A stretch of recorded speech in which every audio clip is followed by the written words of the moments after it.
lição de domingo traz como título Distrações e Tentações. E eu gostei muito do exemplo bíblico que a autora selecionou, poderia vários exemplos, mas ela escolheu Sansão. E aqui vários textos que ela separou, eu fiz aqui algumas anotações, por exemplo, o Juízes 14:3, Sansão falando para os seus pais, toma-me esta, porque só desta me agrado. Então, uma motivação para o casamento não estabelecida por princípios, mas pela motivação de agradar os seus olhos ou agradar-se a si mesmo. E depois vemos Sansão indo até a cidade de Gaza e desviando-se dos valores e princípios com os quais havia sido educado, como um nazireu, alguém consagrado, ele se deita com uma prostituta. Depois nós vemos que ele se afeiçoa por uma outra mulher filisteia chamada Dalila, e tudo isso negando o seu chamado, negando a realidade de que ele havia sido separado por Deus desde o ventre para cumprir um papel especial. E no último parágrafo da lição do domingo, a autora faz um comentário dizendo que Sansão caiu porque ele confiou em si mesmo, achou que era forte o bastante para vencer as tentações. E isto, irmãos, pode ser também algo que diga respeito à experiência de muitos de nós, à experiência de cada um de nós.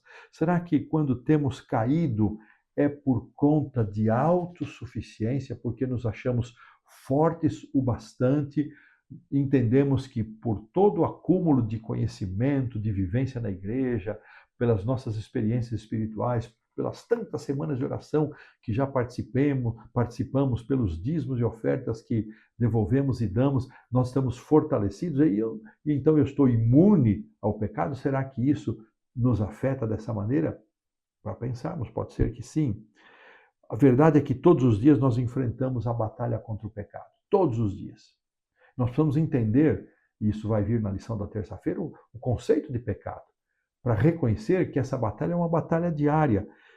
O inimigo, irmãos, tenta de todos os meios enfraquecer a nossa fé e destruir a nossa comunhão com Deus. E aqui a autora trouxe algo que eu realmente nunca havia pensado, falando das ações, das investidas de Satanás nesses dias que vivemos.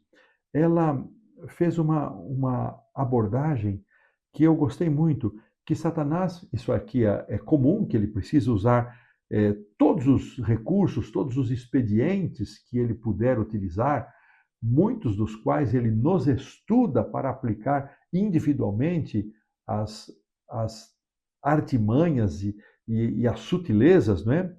E este é o ponto que eu me admirei, que para mim foi novidade. Necessariamente não são coisas erradas em si mesmas, mas são aquelas coisas que ocupam o nosso tempo. Irmãos, olha que lucidez.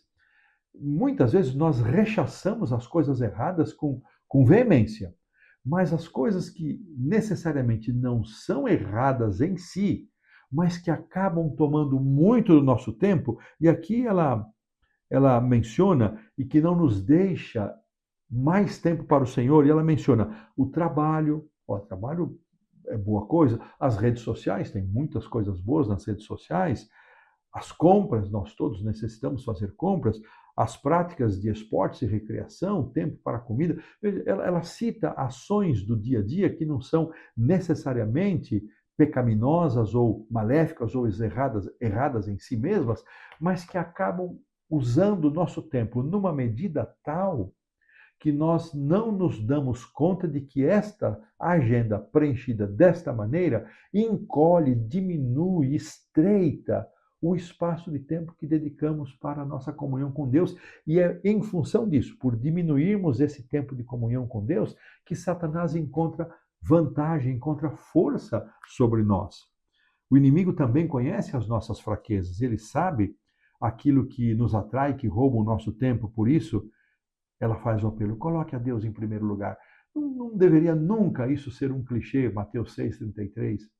Mas a gente precisa lembrar disso. Deus precisa ser realmente o primeiro em nossa vida. E se ele não for o primeiro, como diz o hino tão maravilhoso cantado aqui pelos Arautos do Rei, se ele não for o primeiro em nosso coração, em meu coração, então já não é mais nada, não é? Embora Jesus entenda a nossa condição, porque ele passou pelas mazelas da humanidade, Jesus, ele nos deu o exemplo de ser um perfeito conhecedor da necessidade que ele mesmo possuía de buscar esta comunhão com Deus, de tal maneira que ele saía antes do dia clarear, saía em momentos específicos para reabastecer a sua força espiritual. Queridos irmãos, Satanás tenta mudar o nosso modo de pensar, ele atua nas nossas intenções e influencia as nossas escolhas. Ele tenta ganhar terreno de qualquer maneira, em qualquer área que ele puder da nossa vida. Então devemos nos lembrar, permaneçamos firmes pela fé, irmãos, permaneçamos firmes. E essa fé, ela só vai nos conservar firmes se ela estiver fundamentada na palavra de Deus.